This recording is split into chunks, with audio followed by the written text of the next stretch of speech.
One very early morning in February, I took my husband to the ER. He was having unbearable abdominal pain and nausea, and this wasn't our first rodeo. My husband has had gastrointestinal issues as long as he can remember, and a few years ago he learned that this is in part due to I forget what it's called exactly, it's some kind of hernia, but basically it means that like part of his stomach is scrunched up behind his lungs or something. Anyway, it gives him horrible acid reflux and other digestive and gastrointestinal issues. So he's no stranger to intense abdominal pain and the like. He also has had kidney stones, and a couple years prior, he had a very, very painful kidney stone that landed him in the ER. So this is what he thought it was this time around. But the pain was so unbearable that he decided to come wake me up at 5 a.m. and drive him to the ER.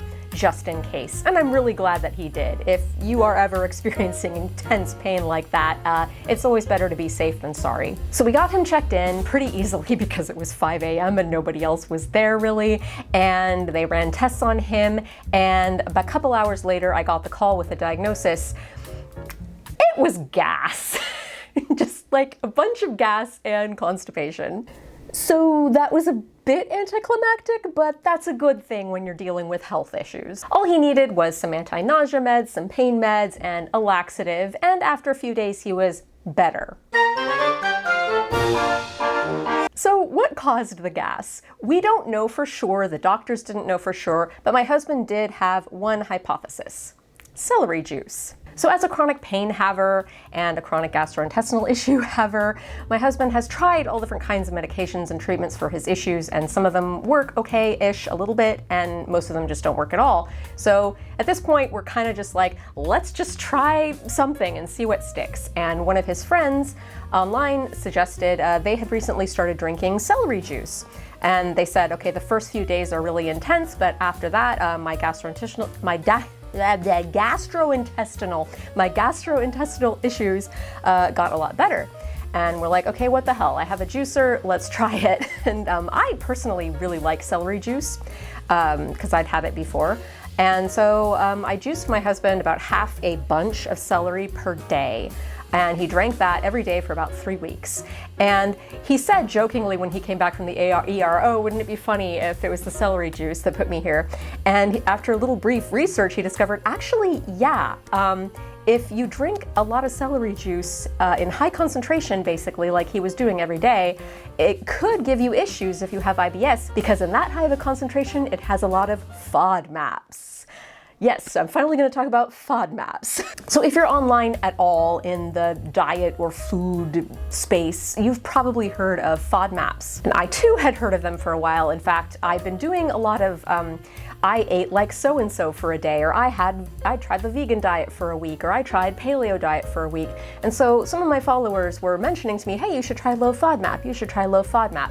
And I remember looking into it at the start and one, being very skeptical about it, and two, just being a bit turned off because it was an extremely restrictive diet. So I kind of, maybe I'll do that, and then just kind of shoved it to the side. But now that we actually had some minor evidence that high FODMAPs might have been giving my husband issues, we looked into it a little more. So what is a low FODMAP diet? According to me, an expert. First, it is not a diet, okay? I think a lot of people online might get the misconception that it is a diet, or that it'll make you healthier, or it'll help you lose weight or something. It really isn't. What it is, it's more of an experiment. What you do is you eat a low FODMAP diet, for lack of a better word, for 2 to 6 weeks. And then if your IBS or any gastrointestinal issues you have get a lot better during that time, then you slowly introduce one at a time foods that are very high in FODMAPs, just to see which particular high FODMAPs you are sensitive to, so that you can then either avoid those foods or take enzymes or other things to alleviate your symptoms from eating those foods. A low FODMAP diet, like an extreme low FODMAP where you're like, everything is low FODMAP, that's usually not something that anyone is encouraged to be on indefinitely for a long period of time. It's only really an experiment just to see which FODMAPs your body is more sensitive to, if any. This is also something that really you should do under the guidance of a registered dietitian or your doctor. And my husband did consult his gastroenterologist before we started the low FODMAP diet for 2 weeks. and he did receive her blessing. She said, oh yeah, that does sound like a pretty good idea for you to try right now. So definitely, if you are at all considering this diet, which you might be if you clicked on this video, like really if you can, consult your doctor or registered dietitian before you actually try anything. So you might be wondering, what exactly is a FODMAP? It stands for something, and I don't remember off the top of my head what it is, so I'll just write it next to me or like voice over myself, talking over myself in post, saying what it actually stands for. But basically, there are certain sugars in most foods really, except eggs and meat and oil, like fat.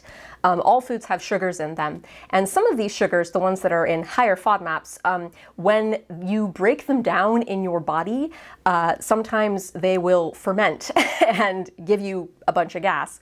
That is a very oversimplification of it. So I put some resources down below that you could look up to learn more about FODMAPs, but that's the gist of it. Foods that are high in FODMAPs are wheat, dairy, beans and other legumes, some nuts like hazelnuts, cashews, which technically aren't nuts, pistachios are also high in FODMAP, and then some vegetables, and a lot of fruits, because fruits are high in sugar, understandably, are also high in FODMAP, particularly stone fruits, so things like cherries and peaches and nectarines. I believe melons are also high FODMAP. Honey is also high FODMAP. High fructose corn syrup is high FODMAP. So that means like most processed foods, sodas, those kinds of things are just out. You can't have them if you're doing low FODMAP elimination. So as you can imagine, if you're not allowed to eat wheat or dairy or high fructose corn syrup, which is in like most processed foods, it's really difficult unless you cook all of your own meals from scratch every day. It's very difficult otherwise to be on this low FODMAP elimination diet. But here is another one that I didn't mention yet, and I'm surprised it wasn't the first thing I mentioned.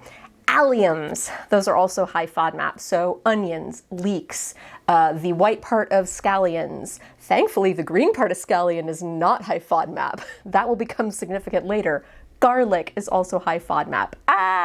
So yeah, it's a very, very highly restrictive diet. So that's another reason why you should definitely consult a registered dietitian before you attempt it. And also, if you have any history of an eating disorder or disordered eating, you should also probably not try this. Also, I said so facetiously earlier, but in case it was not clear, I am not an expert. I am a person who looked up stuff online, so I definitely don't know very much about this. I'm giving you a very basic overview of what this is, which is why, again, if you personally are considering trying out a low FODMAP elimination, consult with a professional. So anyway, we devised a plan with my husband's doctor's blessing. We were going to go low FODMAP for 2 weeks. I'm just along for moral support. I am a very conscientious person regarding how I am feeling in regard to what I'm eating, so I trusted myself to stop if it was hurting me.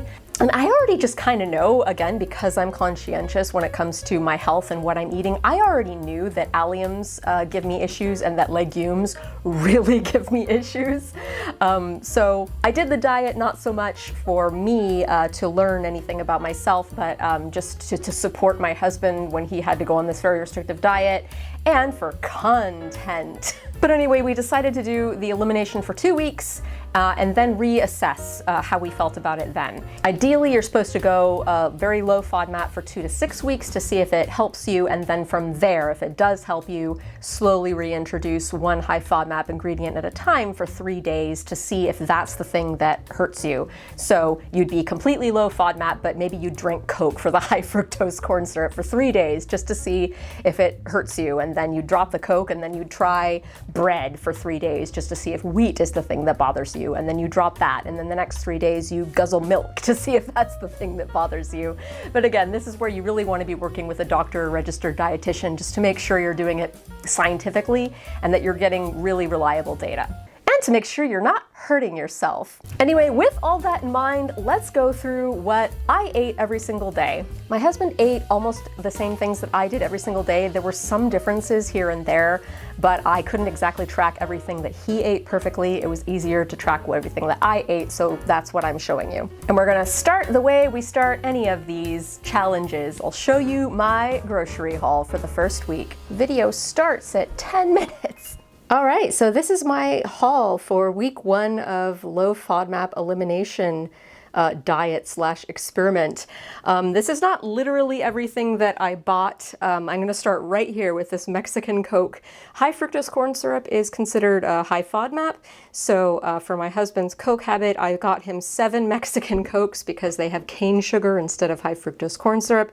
I didn't feel like taking them all out and putting them on the table, so just 1. Almond milk, it's one of the few plant-based low FODMAP milks. I'm going to use this to make some rice pudding so we can have some kind of sweet thing to snack on. Masa, I already have some and I might not need to get into this bag yet, but I am going to need more masa before we move in a few months, so I figured I'd get some anyway. Corn is one of the low FODMAP grains, especially if eaten in moderation. Black olives, low FODMAP. I'm going to go to yet another controversial ingredient. So onions and garlic are high FODMAP. You're not supposed to have them. However, pretty consistently across all the places I researched, scallion tops, the green part only, not this white part, but the green part is okay, especially in small amounts. So thank goodness we get some oniony flavor in some of our food. That's what these scallion tops are for. The bottoms I'm just going to freeze for later or maybe use them in stock later. But yeah, scallion tops. With those, I'm also going to combine them with some tomatillos, which are low FODMAP, green chilies, these are jalapenos, low FODMAP, limes, low FODMAP, and cilantro, and make a salsa verde for some tacos. Parsnips are low FODMAP, as are most root veggies. These are delicious roasted. That's how we're going to eat them. Popcorn is a great low FODMAP snack, especially with butter, which is also low FODMAP. Back to the tacos, I'm going to have cotija in them, and I'm also going to have cotija in some other things. Tangerines are a low FODMAP fruit, so I got these to snack on. Tomatoes, cherry tomatoes, I like snacking on these, but I might also roast them or kind of put them in or by the side of things just for more nutrition. Grapes are also considered low FODMAP. And for the rest of our veggies, I've got a bag of baby spinach and 3, this is a lot of plastic and I hate that, but it is what it is, 3 shells of butter lettuce. I'm going to be using this in a few different ways. Lettuce and greens in general are just some of the few veggies that are like very low FODMAP. You can eat them plentifully because they are very, very, very low in sugar. I'm going to use these in tacos, 2 different kinds of tacos. I'm going to make lettuce wraps with them. I think that's where most of this lettuce is going to get used up. And then I might use it here and there as garnish and things if I have extra. I also might improvise a salad. All right, so now I'm going to go over more the meat portion of this shopping trip. I got some eggs. These are going to be, I have some also in the fridge from a former shopping trip. But hard-boiled eggs make a really good low FODMAP snack. They're very, very easy once you've hard-boiled them. I might make some deviled eggs because that is also low FODMAP, and they'll be an ingredient in some other things. And if I do decide to make a salad, I could put some hard-boiled egg and some cotija in it. Also for meat, I have some codfish. I wanted to get catfish, but this was the only non-salmon fish that they had at the market, so I got codfish. This is going to be going into fish tacos, and I got 16 chicken thighs, which seems like a lot, but I mean 2 chicken thighs is 1 serving, and this is for 2 people for a week. If I do wind up having too many, I can always freeze them for next week. And then this is a box of meats that I got from the butcher. This is pretty much all red meat.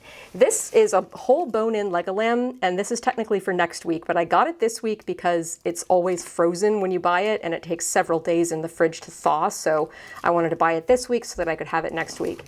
And then I have also in the box 4 steaks, 2 flank and 2 Spencer steak. Ta-da!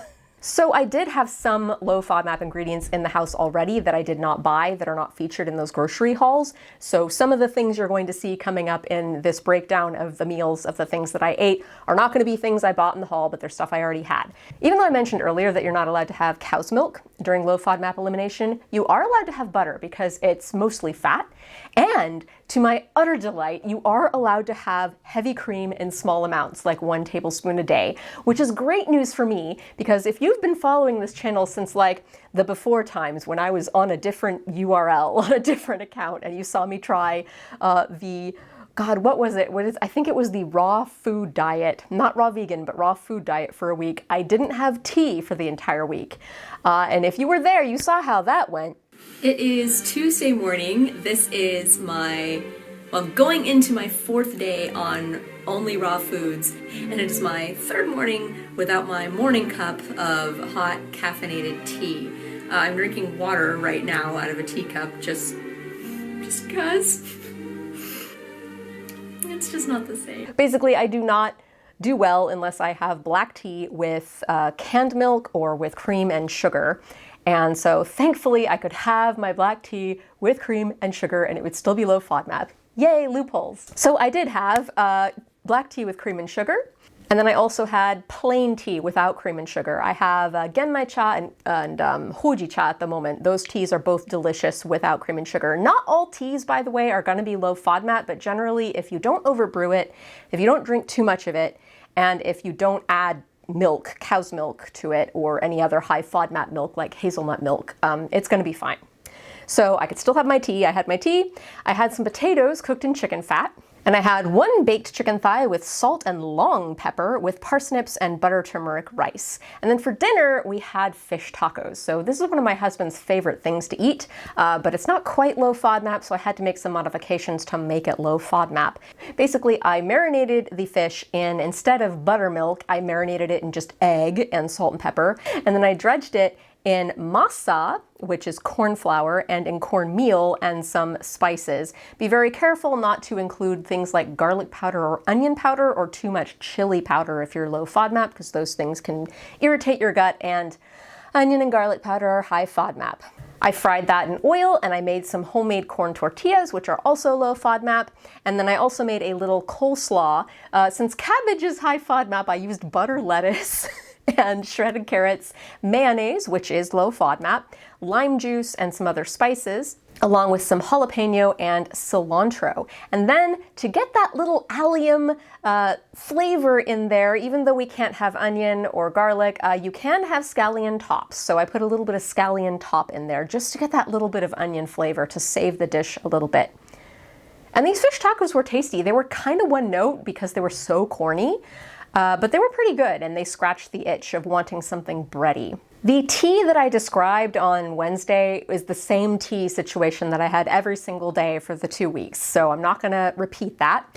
But on Thursday, I had another baked chicken thigh with thyme, sage, salt, pepper, and potato and carrot. I also had a handful of grapes and a tangerine. I had some fish tacos again, and this time, because it didn't really work to make the slaw with lettuce, the lettuce just disintegrated.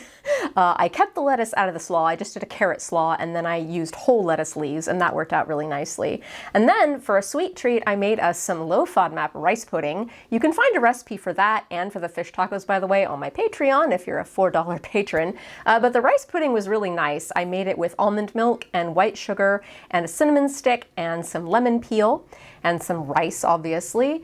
I simmered that for a while, stirring it a lot and smushing it at the end. And then I made a little slurry out of cornstarch and water or almond milk, I don't remember at this point, and I mixed it in at the end to thicken it up just a little bit. And that was really good. Friday, I had for my breakfast, I guess, 2 eggs fried in butter, some butter turmeric rice, and 2 tangerines. And then I had a salad with some butter lettuce, 2 chicken thighs, a hard-boiled egg, shredded carrot, cherry tomatoes, black olives, and a vinaigrette that I made myself, just basic vinegar and olive oil and probably some oregano. And no garlic because I'm not allowed to have garlic. And I had some grapes for a snack. And my kittens are yowling, so I'm gonna let them out and see how that goes. Nope, nope, don't attack that. That's a microphone cord. Oh, I'm already regretting this. Ooh, this is Elaine and this is Donica. Where was I? Oh, right, Saturday. Okay, so for Saturday, I had some quinoa with roasted cherry tomatoes with olive oil, a roast chicken thigh, and parsley. And then for a snack, I had popcorn with butter. This is something I didn't really mention earlier, but even items that are considered low FODMAP, if you have them in high concentration, they can become high FODMAP.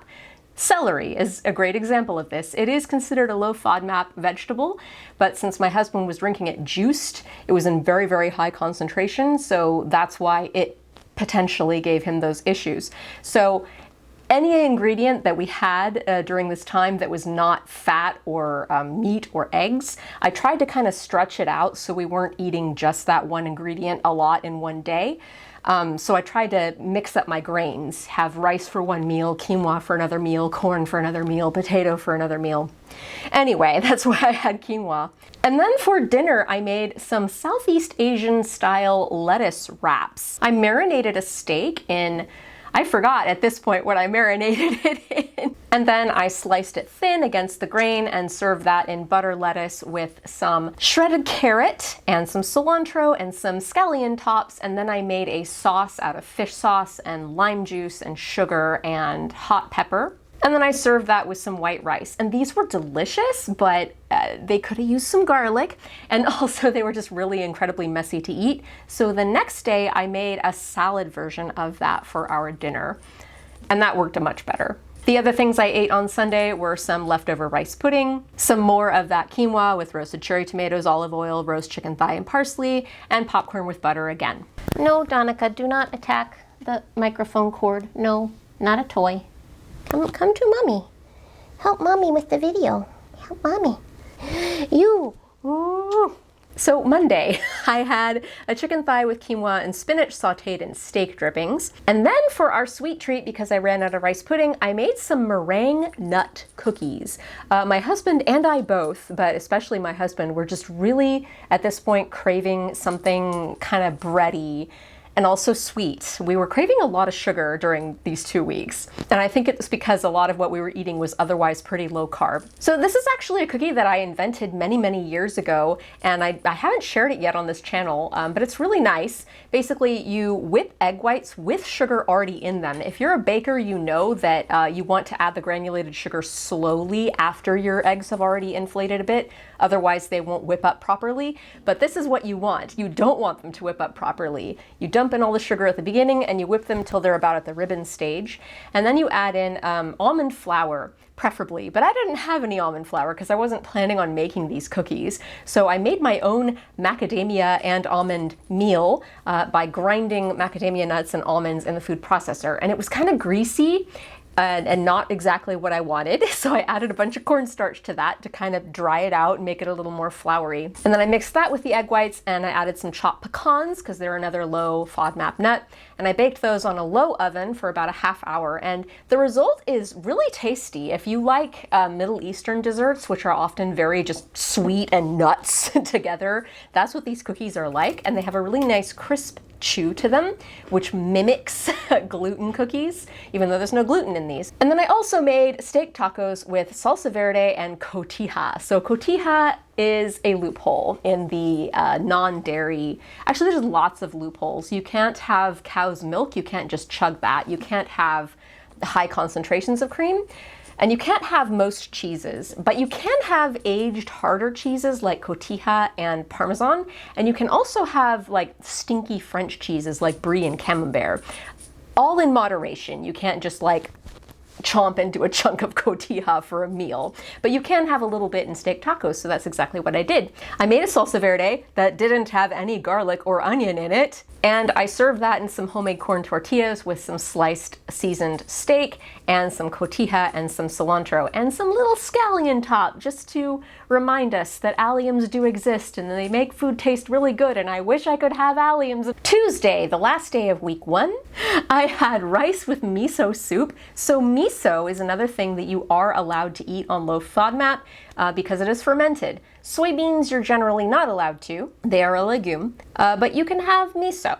So I had rice with miso soup and a fried egg and sauteed spinach and 2 tangerines for breakfast. And I'm gonna insert here, I did not eat this ever, but this is the first time I made it for my husband, and I made it for him a total of 3 times during this fortnight, this 2 weeks.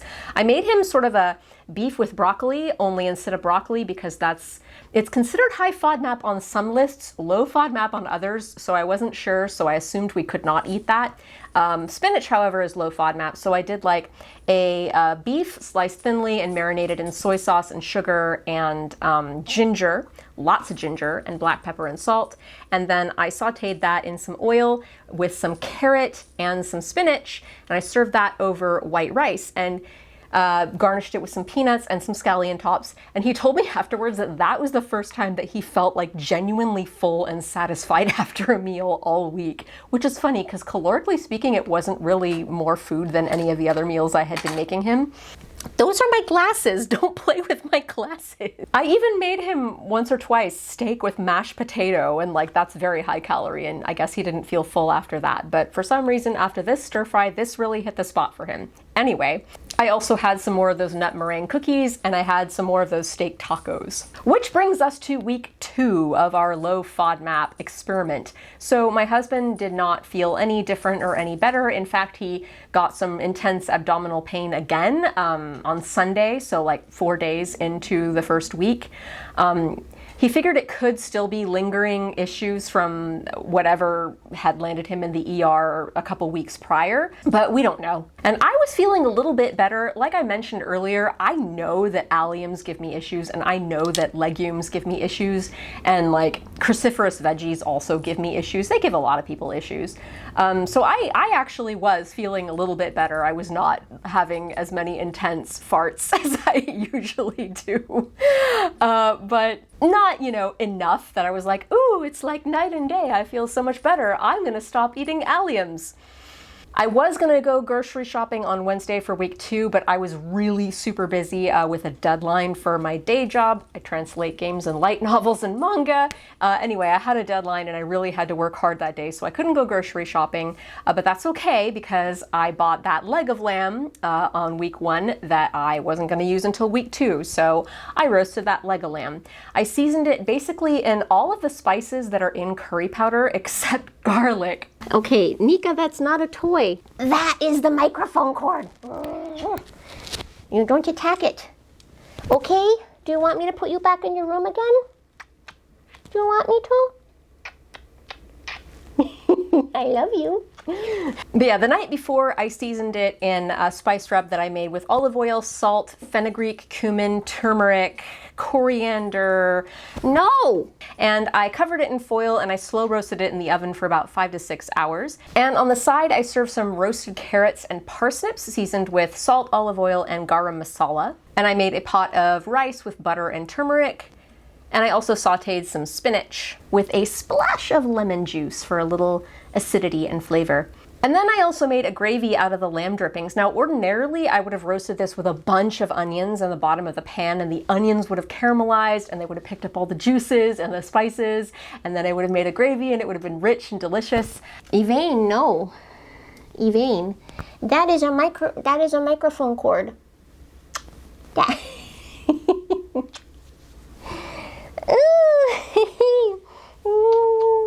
And so when I made this onionless gravy, it was wrong. Something was really, really missing. And so I added some sugar, and that started putting it on the right track. So I just added a bunch more sugar, and I think that mimicked that caramelized onion flavor that I was missing in there. So that made it okay. And I thickened it with a cornstarch slurry. So in the end, it was a feast, this leg of lamb. And it was quite tasty, but it really could have used some onion and some garlic. Ooh, ooh. I also had some fried potatoes and leftover steak grease. As I mentioned, I cooked my husband's steak and mashed potatoes a few days ago. I had a couple tangerines with that, and then I also had some buttered popcorn as a snack. Okay, Thursday, I finally went grocery shopping for week 2, so I will take a quick break to show you that haul. Okay, and this is my second week of low FODMAP groceries. Anyway, let's walk you through it. A lot of the ingredients are similar to last week because frankly, there just aren't that many low FODMAP ingredients to eat. The meats, we have flank steak and Spencer steak again. Honestly, if it were just me doing this, I would be eating mostly chicken and pork because they're so much cheaper, but my husband doesn't like those as much, so I got steaks, and as you can see, they're very expensive. I also got some pork shoulder. I'm going to use some of that in pineapple fried rice, and then some of it I'm going to try to turn into sausage. A lot of commercial sausage will have garlic powder and or onion powder in it, so it doesn't work on low FODMAP. So I'm going to make a sausage without those things, but other spices. I also got some salmon and some eggs, 2 dozen again. And then also in our protein, I've got natural peanut butter. Winco is so cool. One of the things I love about Winco is they have bins full of cashews, peanuts, etc., almonds, and you can grind your own natural butters fresh. This is pure peanut. That's all it is. Commercial peanut butters are not necessarily good on a low FODMAP because they contain high fructose corn syrup sometimes and other ingredients that aren't good on a low FODMAP experiment. But natural peanut butter in small quantities is fine. And I'm going to use this and this almond meal that I also got in the bulk section of Winco to make some peanut butter cookies to scratch our bready, sugary itch. So that'll be a nice treat. Also a nice treat will be Mexican Cokes for my husband. Again, Mexican Cokes because they do not contain high fructose corn syrup. But again, these should also be drunk in moderation, or not at all. In fact, some of these things recommend that you not have any carbonated beverages at all because that can irritate your stomach, etc. Whatever. I also got 2 almond milks because that rice pudding I made with almond milk last week was great. I also want to use this in maybe some oatmeal and some salt because we're almost out of salt. That doesn't really have anything to do with the low FODMAP week. It's just we're almost out of salt, so I got some. Olives again, and pretty much most of the same veggies. I got ginger because I almost ran out of it last week, so I got some more. I don't even know if I'm going to use this or not because I still have some from last week, but I got it just in case. A lot of lemons and limes. I'm finding that this is one of the really good ways to add a lot of flavor to stuff. When you're really limited, like you can't use alliums, which are just such a big building block of making savory food taste good. And also when you're eating lots of meat like this, it can get really rich and heavy. So the citrus is really nice to balance that. Also balancing it, jalapenos. I do have plans for these though. I'm going to make, with this flank steak, I'm going to make a Mexican steak salad with a lime, cilantro, jalapeno, and scallion top dressing. I also got parsley. I honestly don't remember what I wanted this for, but it was on the list, so I got it. And I guess I'll use it because it's nice. I also got a cucumber, which I'm going to use to make sunomono, a cucumber salad that I'm going to have with the salmon. And then I got pineapple. I mentioned I'm making pineapple fried rice earlier. It's going to be modified a little bit so that it'll be low FODMAP, but I'm going to make pineapple fried rice, which is exciting. I also got more carrots because I'm almost out, more parsnips because they're delicious, lots of tomatoes, and then I also got lettuce and spinach, lettuce for the salads, and then spinach just because it's a really nice, easy vegetable side that's low FODMAP. And then for more fruit snacks, I got green grapes and tangerines. And that's it. All right, so before I went grocery shopping, I had some fried potatoes and lamb fat left over from the roasted leg of lamb. And then for lunch, I had leftover lamb feast, basically. Except this time I added roasted cherry tomatoes, which was a really welcome addition. It added some nice acidity to counter all the richness of the lamb and the gravy and the buttery rice and the olive oily roasted veggies. And then for my little sweet treat, I had some oatmeal and I made it with almond milk. And I seasoned it with cinnamon and nutmeg, and I sweetened it with a little maple syrup because maple syrup in small quantities is low FODMAP. And then I had a handful of grapes as a snack. Friday, I had rice with salmon and miso soup, and on the side I had some sliced cucumber and a couple tangerines. I was going to make sunomono, which is a Japanese cucumber salad with the cucumber, but that requires slicing the cucumber really thin, and I discovered that my grater that does that was rusty, and I didn't feel like cleaning it in the morning, so I'm just like, sliced cucumber, done.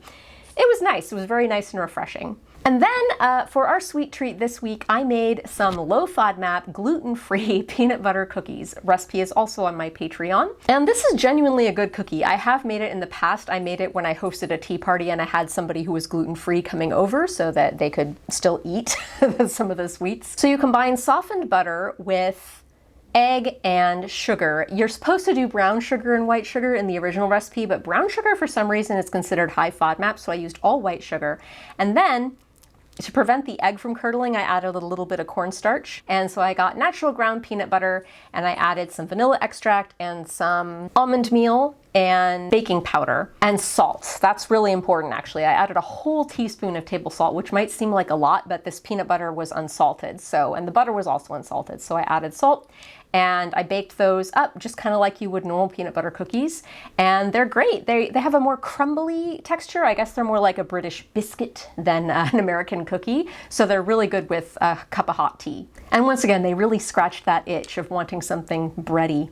And then I made a riff off of the Mexican steak salad that I made in my salad video back where I ate salads for a month in July last year. This steak salad contained butter lettuce, carrot, cucumber, tomato, olives, steak, cotija, and fried tortilla strips. And of course I made these from scratch because I like playing life on hard mode. And then I made a dressing out of mayo, lime, sugar, salt, pepper, cumin, cilantro, scallion tops, and jalapeno. Anyway, Saturday I had peanut butter cookies for breakfast because I'm a grown-up and I can have cookies for breakfast if I want. And then I had more of that rice with salmon and miso soup, sliced cucumber and 2 tangerines, and I had the Mexican steak salad again. And Sunday I had exactly the same thing for breakfast and lunch, but instead of the steak salad for dinner, I had leftover lamb feast. So Monday morning, actually this kind of started Sunday night and spilled over into Monday morning. I was just kind of talking to my husband, we were just talking over it, and by this point, I was getting tired of it a little bit. Evane, what did you knock over? Evane, what did you do? What did you do? You were lucky you're so cute. Anyway, I was like getting a little tired of this. I was mostly getting tired of the fact that I wasn't able to use onions and garlic in my cooking because they really are an essential ingredient in most savory dishes. And I just felt like a lot of my dishes were missing this one essential note to them. And I was getting really tired of like needing to cook everything from scratch and making sure that my husband always had food to eat while I was asleep, because during most of this fortnight, like, he was asleep during most of the day when I'm awake, so it was like really hard for me to feed him and like leave food for him that would still be good for him during the night. It was just kind of hard to coordinate. So I was getting tired of that aspect of it. Meanwhile, he was just miserable. He is obsessed with sandwiches. He like any of his favorite foods or any food that he likes, if you put it between 2 slices of bread or wrap it up in a flour tortilla, he'll like it even more. He's just obsessed with sandwiches and that sort of thing. So he just kept saying every day, I want a burger. I want a burger. I'm going to go to Wendy's and I'm going to get a burger. I want a burger. And meanwhile, he wasn't really noticing any positive change with the FODMAP experiment. Meanwhile, it's his birthday month and he is going to have a party in a couple weeks and he wants to be able to eat delicious food, understandably so. And, this isn't something that a doctor said, hey, you must do this, you must stick to this. It was more like, yeah, go ahead and try it. You have my blessing. And so we called it. Monday morning, we decided, okay, we're done. We're just going to end it here because we're not really seeing any positive results now. We have enough material for your dumb video for your YouTube channel, and I'm tired of being miserable, so let's just go back to a normal diet. And we also thought, hey, if we suddenly start feeling very bad after going back to a normal diet, then we'll have a vague idea that, okay, maybe FODMAPs are something that we should consider. Does this mean that neither of us are affected by high FODMAP foods? No.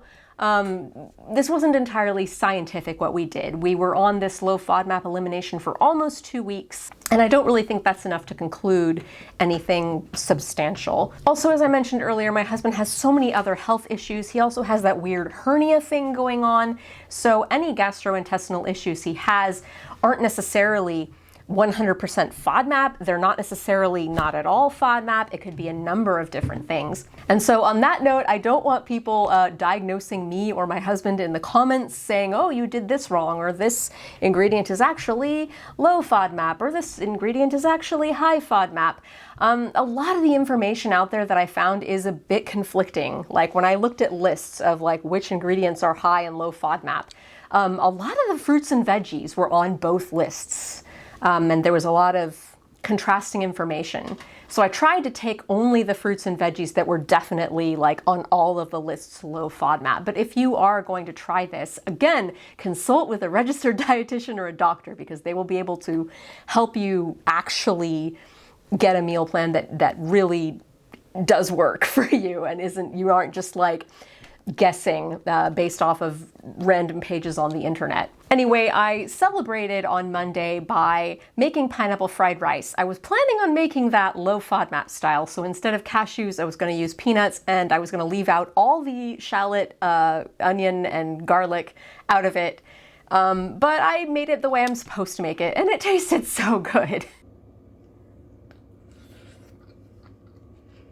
Food tastes so much better when it has garlic and onion in it, God.